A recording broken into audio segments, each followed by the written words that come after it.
So it's the final day of the National Ploughing Championships and we're back in the Glanbia tent, and I have Joris, the veterinary advisor with Glanbia Ireland.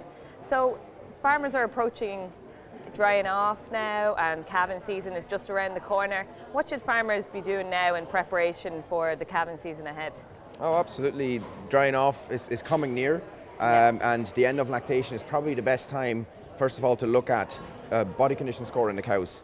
Because while the cows are still milking, it's much easier to make adjustments rather than wait when they're dried off and then try and fiddle around with it. So while the cows are still milking, you can either increase a bit of energy uptake for the cow, or if they're over-conditioned, you can actually reduce the body condition score much easier than when she's already dried off and not spending any energy in milk. So we can talk through the body condition score if you want, Emma.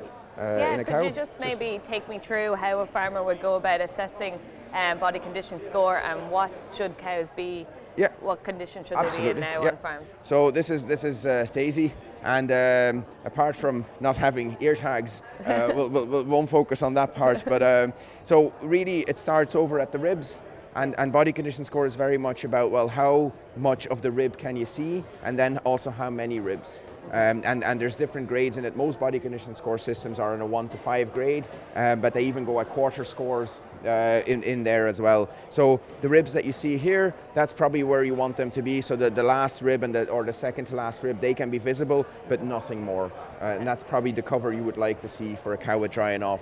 When we go further back up here as well, you want a bit of cover here, but you don't want this bulging over at the top at the back here, and then even moving further back across the pelvis. You don't want any sharp angles on it. You want it nicely rounded and a bit padded, and that's really where you want her to be, and the same around the rump.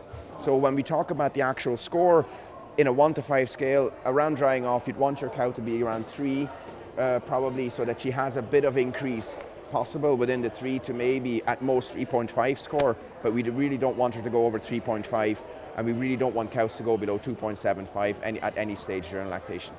Okay, so you're saying 3 at drying off. So if a cow is, let's say, 2.5 now, she has a bit of time to reach 3 by the time she's being dried off. Are there any kind of best practice things a farmer can do to ensure that she's 3 by the time she gets to drying off? Absolutely, Emma. They can increase a bit of meal, especially the energy uptake. So yes, they might not get the milk production out of that increase in meal, but they will get the body condition score. So probably a lower protein meal that is rich in energy. So the cow will actually put it into her own energy reserves rather than putting it out into the milk later in lactation. Okay, that's great, Joris. We might take a walk over here now, and maybe you could run me through best practice for drying off for any farmers who might have forgotten. Very good. Yes.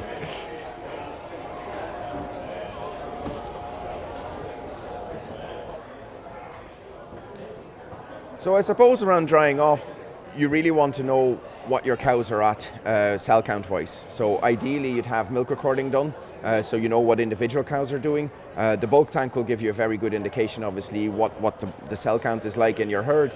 And if you have an elevated bulk tank cell count, there are cows in the herd that have issues. And maybe the simplest way of finding those cows is actually doing the California mastitis test. Everybody can get their hands on these panels, and most dairy farmers will have them, and they know how to use them, and that will very quickly identify quarters in a specific cow that is very high in cell count. So before drying off, it's very good to identify those cows, and what you could do is actually take a sterile milk sample from those quarters that you identify with the paddle and send those in for culturing. And that will identify the bacteria that are causing the mastitis in your herd. It will also identify the antibiotics that can be used through the sensitivity testing, and that's what we do within Glanbia Ireland. We do it in our internal lab in Dungarvan, and these are the different bacteria that will grow. Those are more the cow-associated bacteria, so they spread from cow to cow in the parlour. Whereas on the right-hand side, we have more what's called the environmental mastitis bacteria, and they are more associated maybe with the bedding or with more dirty environment. Some of these could potentially spread in the parlour, but mostly they're associated with the environment around the cow. So which bacteria are identified will give you a very good indication of what type of mastitis you really have and where the source of the mastitis could be and how it's spreading from cow to cow. And then the antibiotic testing sensitivity here will give you a very good indication of which tubes to use when drying off your cows. And a lot of farmers are kind of considering selective dry cow therapy this year. What kind of criteria should their herd meet, or maybe what criteria should the cow meet before the farmer considers selective dry cow therapy? So selective dry cow therapy features in the reduction in antibiotic use. Everybody has to play their part in it across the farming industry and in human medicine as well. It's all about reducing the spread of antimicrobial resistance. So the selective dry cow therapy is really the one area where dairy farmers can have an impact. It's the one area where we use antibiotics that might not be necessary. So the selective dry cow therapy, the criteria there are very much, well, what is your bulk tank cell count? And that's probably the first decision that should be made. If it's on average over 200,000 throughout the lactation, you're probably not an eligible farm for doing selective dry cow therapy. There's too much mastitis being spread around in your herd. The risk is way too high to be drying off cows without the use of antibiotics at this stage. But if you're a herd with a bulk tank of less than 200,000 in the year, you can select specific cows, and really at this stage, let's take it in baby steps and say the cutoff, instead of drying off everything that's below 200,000 without antibiotics, which can be risky, let's set the bar at maybe 100,000.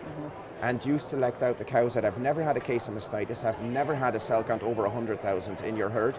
They're the candidates that you could try just a teat sealer.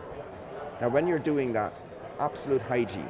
It needs to be hospital-like conditions. The last thing you want to do is seal the infection in the cow's udder, obviously. So you don't want to introduce infection in a cow that didn't have it, and you certainly don't want to seal it in there for the duration of the dry period.